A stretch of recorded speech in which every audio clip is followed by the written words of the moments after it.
Good afternoon, and welcome to the San Antonio Wind Symphony's annual Christmas concert. We'd like to thank the faculty and staff of the music department here at the University of the Incarnate Word and the university community for hosting our concert today.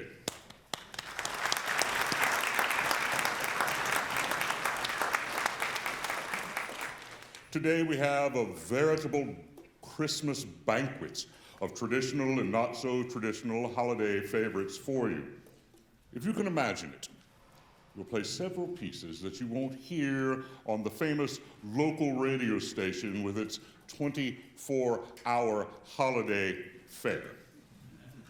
No band concert would be complete, of course, without a march. And so this afternoon, the Wind Symphony begins the concert with perhaps the most famous march in the literature, the Stars and Stripes Forever. However, being Christmas, this boisterous romp by Julie Griot, it combines Sousa's iconic march with a number of carols and Christmas bonbons, if you will. So keep your ear out for a Sugar Plum Fairy or two.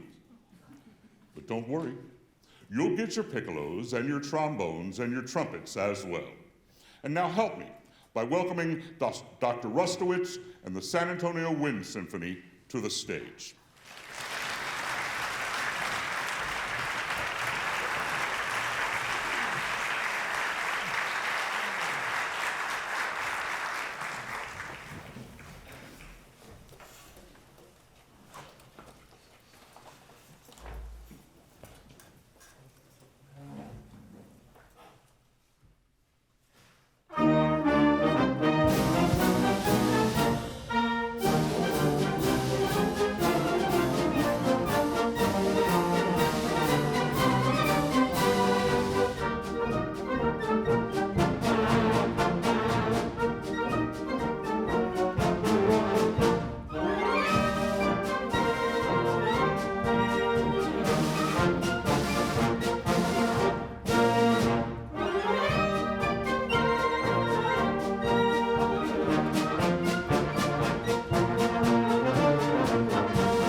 Our next piece this afternoon is Gloria by Randall Allen Bass. This Gloria was originally composed for full orchestra and chorus and included the full text of the Gloria from the Catholic Latin Mass. It was premiered by the New York Pops Orchestra and the University Christian Church Chancel Choir of Fort Worth, Texas in 1990. The setting contains multi-metric dance-like rhythmic sections contrasted with passages of singing romantic lyrics. This piece falls generally into a three-part arch form. The compositional material is succinct, repetitive, and develops throughout the piece in various ways. The wind band version retains the spirit and power of the original choral orchestra work, and although the text will not be heard, the intent of the textual underlay will be nonetheless sensed and experienced by you, the listeners. Randall Allen Bass is a native of Fort Worth, Texas, and did degree work at the University of Texas in Austin, the College Conservatory of Music in Cincinnati, and Ohio State University. His compositions have been performed by major orchestras, including the Chicago Symphony, the National Symphony of Washington, D.C., the Mormon Tabernacle Choir, and the Boston Pops, conducted by Keith Lockhart. He founded the Austin Symphonic Band in 1982 and served for 15 years as music director and conductor of the Metropolitan Winds in Dallas, Texas. And now, Gloria by Randall Allen Bass.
Our next piece is The Night Before Christmas, poem by Clement Clark Moore, arranged by Randall Allen Bass.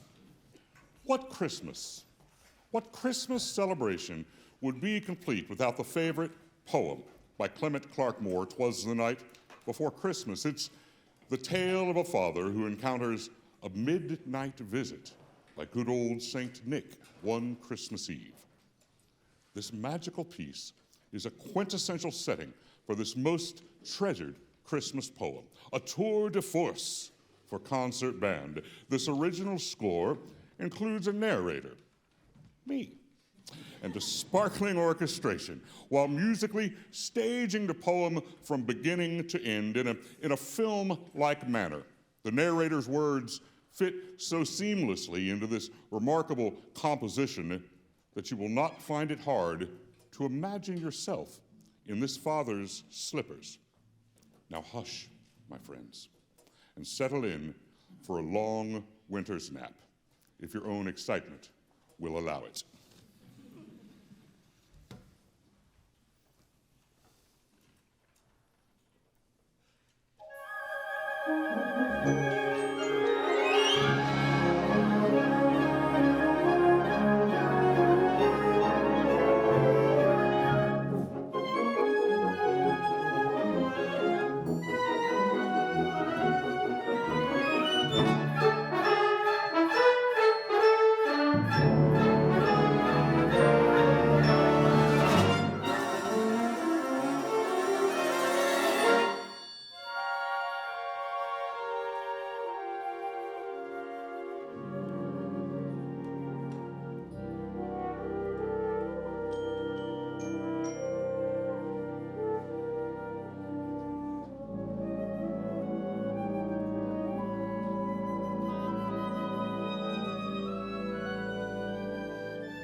Was the night before Christmas, and all through the house, not a creature was stirring, not even a mouse. The stockings were hung by the chimney with care, in hopes that Saint Nicholas soon would be there. The children were nestled all snug in their beds, while visions of sugar plums danced in their heads.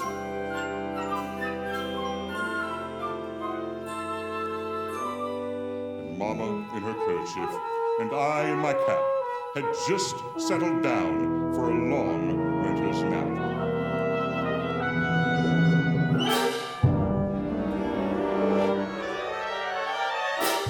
And out on the lawn, there arose such a clatter, I sprang from my bed to see what was the matter. Away from the window, I flew like a flash, tore open the shutter, and threw up the sash.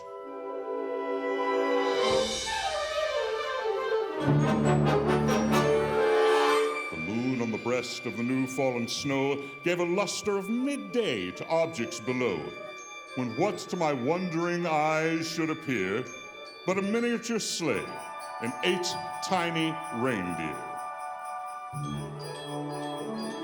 With a little old driver so lively and quick, I knew in a moment it must be Saint Nick.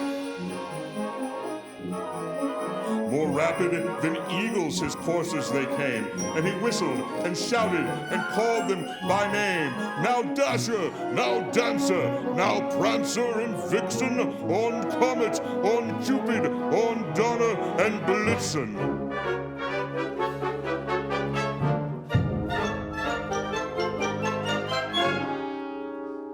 To the top of the porch, to the top of the wall. Now dash away, dash away, dash away all.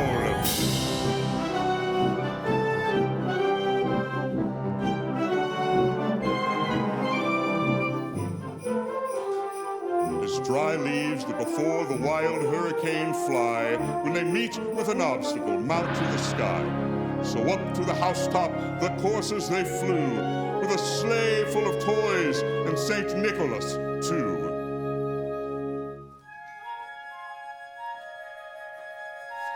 And then in a twinkling, I heard on the roof the prancing and pawing of each little hoof.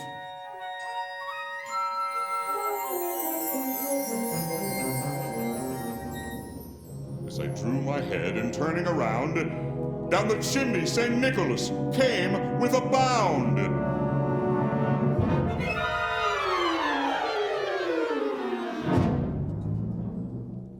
He was dressed all in fur, from his head to his foot, and his clothes were all tarnished with ashes and soot.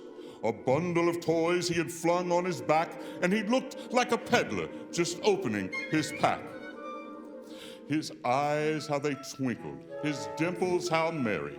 His cheeks were like roses, his nose like a cherry. His droll little mouth was drawn up like a bow, and the beard on his chin was as white as the snow. The stump of his pipe he held tight in his teeth, and the smoke, it encircled his head like a wreath. He had a broad face and a little round belly that shook when he laughed like a bowl full of jelly. He was chubby and plump, a right jolly old elf, and I laughed when I saw him in spite of myself. A wink of his eye and a twist of his head soon gave me to know I had nothing to dread. He spoke not a word, but went straight to his work, and he filled all the stockings and then turned with a jerk.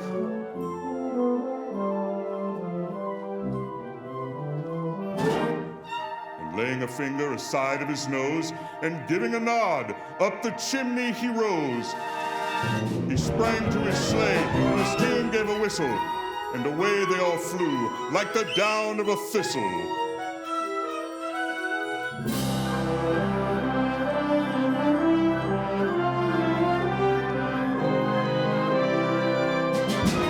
But I heard him exclaim as he drove out of sight, "Happy Christmas to all, and to all a good night."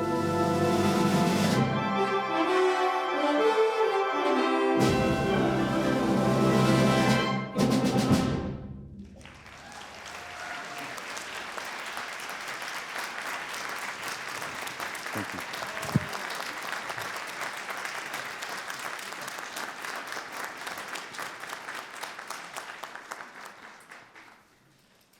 Our next piece, The Holly and the Ivy.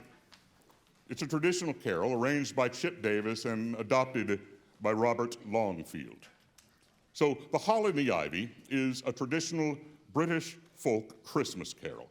The holly represents Jesus, and the ivy represents his mother.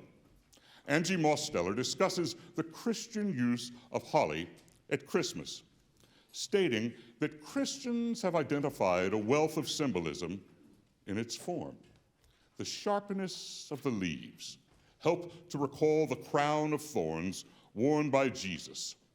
The red berries serve as a reminder of the drops of blood that were shed for salvation, and the shape of the leaves, which resemble flames, can serve to reveal God's burning love for God's people. While the melody only dates back to the beginning of the 19th century, the image of holly and ivy can be found in texts of the Middle Ages. There were many versions of the lyrics over the years, but they were relatively finalized in a version by Mary Clayton, found in a collection of English folk songs in 1909 by Cecil Sharp. Today's rendition is by the famous Mannheim Steamroller and arranged by Chip Davis.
Our next piece this afternoon is the Sussex Mummers Christmas Carol by Percy Aldridge Granger. The Sussex Mummers Christmas Carol is another British Christmas carol. It was first performed in 1880 and in 1881 in Sussex, England, by mummers, who were also called tip-tears or tip-tearers during their play, St. George the Turk and the Seven Champions of Christendom. The meaning of mummer or tipsteer isn't found in any English lexicon, so it might simply be the local name for actors in medieval plays. Percy Granger was born in 1882 in Australia, but spent the rest of his life in the United States after immigrating prior to World War I. He is noted for his collections of arrangements of British folk songs. Richard Franco Goldman recommended to Percy Granger that he arrange the Sussex Mummers Carol that Granger began. However, it was left unfinished, and Goldman took up the task of finishing Granger's arrangement after Granger's death in 1961. It was first performed at the State College of Iowa in 1963 under Goldman's direction. Now, the final verse of the carol is this: God bless your house, your children too, your cattle and your store. The Lord increase you day by day and send you more and more. Your cattle and your store. What a wonderful Christmas sentiment for Texas.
Our next piece this afternoon is Adeste Fidelis. It's traditional, and this setting is by Morton Gold. Morton Gold was born in Richmond Hill, New York in 1913, and immediately was recognized as a child prodigy. His first published composition was when he was 6 years old. Now, during the Depression years, he made a living playing piano in movie theaters and for vaudeville acts, and was eventually hired at Radio City Music Hall when it opened. As a composer, he has written in every genre possible, including film, Broadway musicals, ballets, symphonies, and was commissioned for pieces by the Library of Congress, Lincoln Center, and the United States Bicentennial Committee.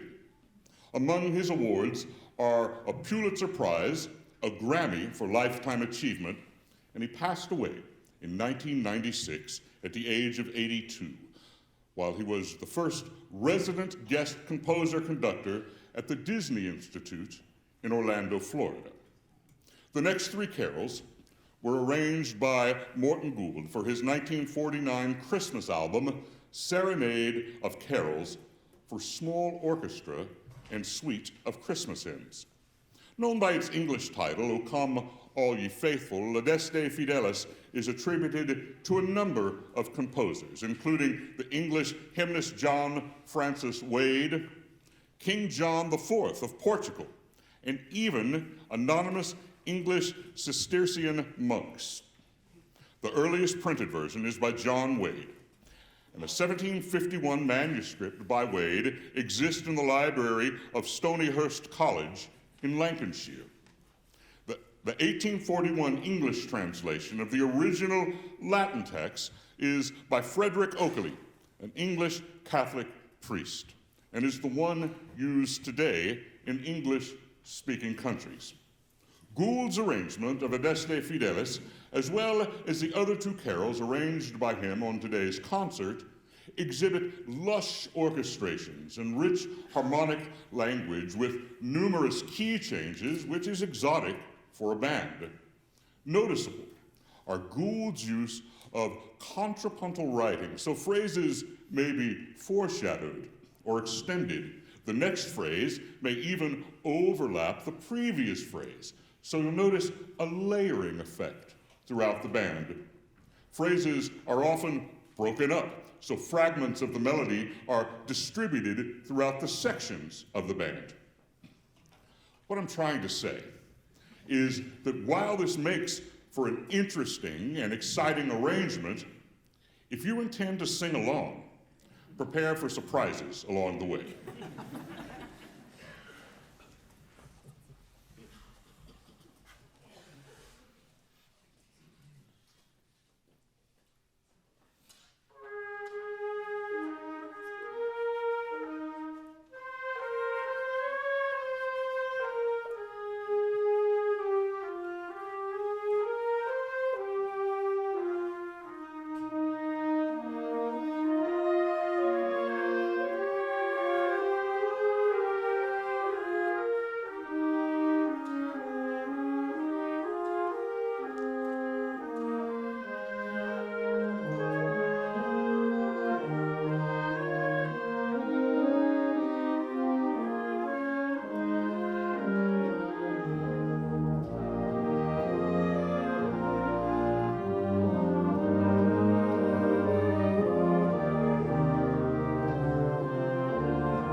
Our next piece this afternoon is The First Noel, again traditional with a setting by Morton Gould. The First Noel is an early 19th century carol from the area of Cornwall in England's southwest. The word Noel is French and references Christmas season. It was first published in a collection called Carols Ancient and Modern in 1823. The version which is most often sung now is by the English composer John Stainer, dating from 1871. The text of the carol is a narrative of the birth of Jesus and includes scenes with the angel's announcement of Jesus' birth to the shepherds and their sheep, the star which they were to follow to the birthplace, the wise men and their travels to Bethlehem, and the gifts of the wise men.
Jingle Bells. It's a traditional song with a setting by Morton Gould. Unlike our two previous carols, Jingle Bells is an American Christmas carol. It's perhaps one of the best known of our carols. It was originally composed in the autumn of 1857 and has been claimed to have had such disparate origins as something written to be sung by a Sunday school choir for Thanksgiving or as a drinking song.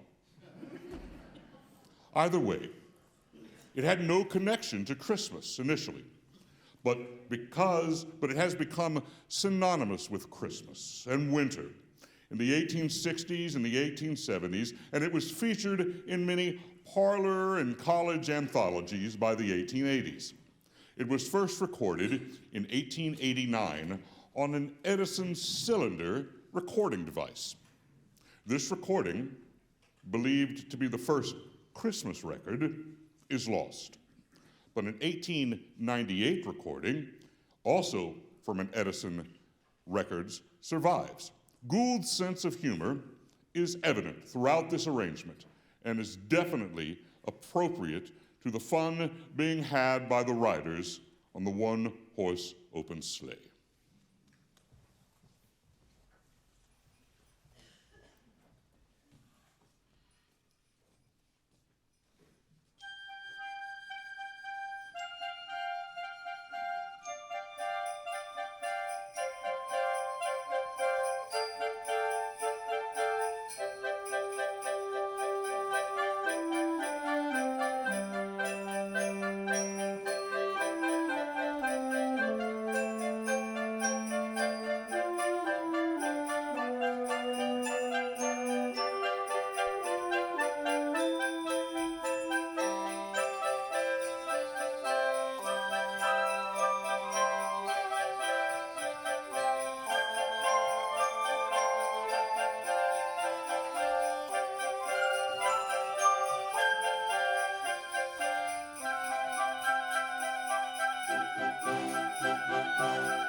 How the Grinch Stole Christmas by Albert Haig. Additional music by Eugene Podany and Larry Clark.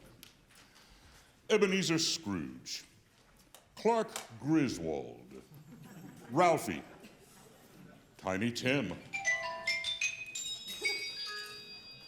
George Bailey, Jack Skellington, Rudolph the Red-Nosed Reindeer, Buddy the Elf. I'll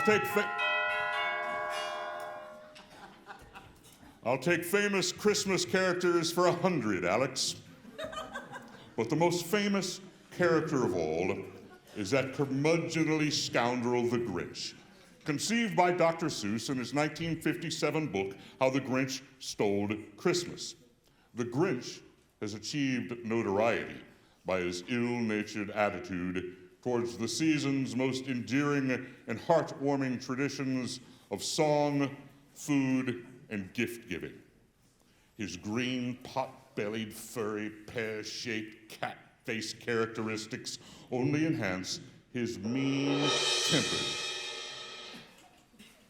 and misanthropic personality. A more mean-spirited and nasty-wasty grouch couldn't be found to hate the spirit of Christmas. What more can be said about someone born with a heart 2 sizes too small? His character has been animated, and many actors have voiced the Grinch, including Boris Karloff, Jim Carrey, Benedict Cumberbatch. In 1966, the story was animated into a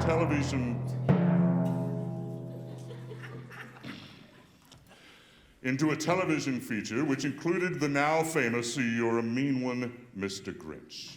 The book has been further developed into live-action films and musicals. Before we invite that bad banana, that vile and garlicky-breathed guest of rottenness to the stage, we'd like again to thank you all for coming to our concert as part of your Christmas festivities. Many thanks go out to the music department of the University of the Incarnate Word, the music department and the faculty of Marshall High School for loaning us their percussion equipment.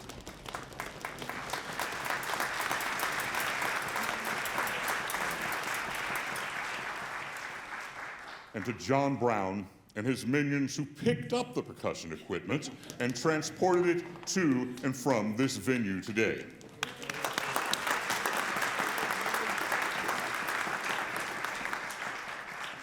If you'd like to make a tax-exempt donation to the Wind Symphony, simply go to our website and click on the appropriate button.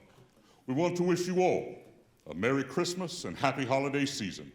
Be safe, and we'll see you in the new year.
You're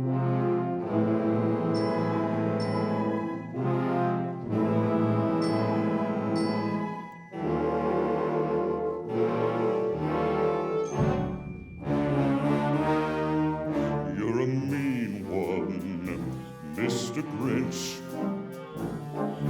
Really are a heel. You're as cuddly as a cactus. You're as charming as an eel, Mr. Grinch. You're a bad banana with a greasy black peel.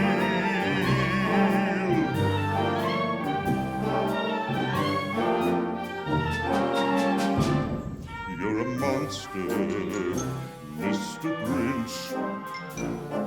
Your heart's an empty hole. Your brain is full of spiders. You've got garlic in your soul, Mr. Grinch. I wouldn't touch you with a 39.5-foot pole.